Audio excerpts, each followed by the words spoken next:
I hope to reestablish Muskoka Chautauqua here as it was during the 20s and early 30s. It actually started around 1914 in resorts. In Windermere House, for example, was the first one, also in Elgin House. So Chautauqua started in a variety of resorts bringing this kind of arts programming. It was also known as Canada's literary summer capital, so it was a very significant institution.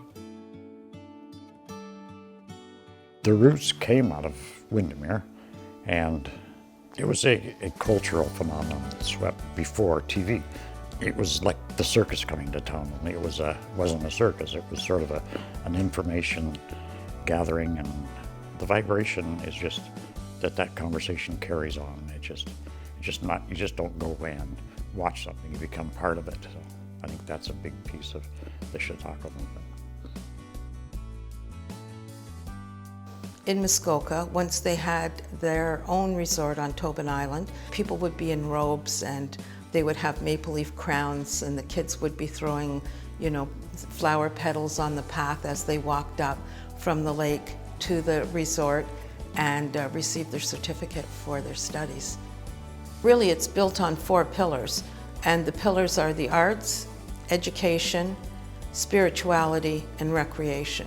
So it's really about mind, body, and spirit. There are 15 Chautauquas in North America, and they're all based on those 4 pillars. So that's what they have in common.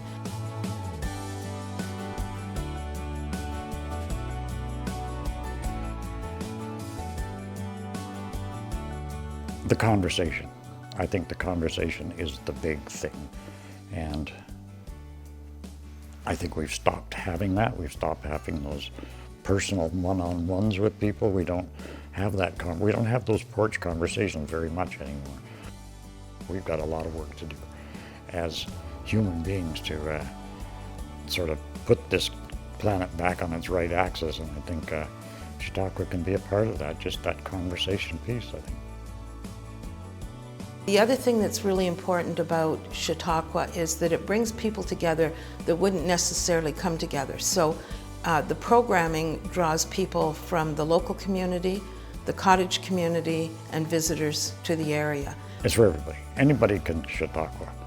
I like to think of Chautauqua as a verb rather than a noun. I think it's an activity rather than a name of something. Your heart has to be open to embrace the arts, and if the heart is open, that's where it's at,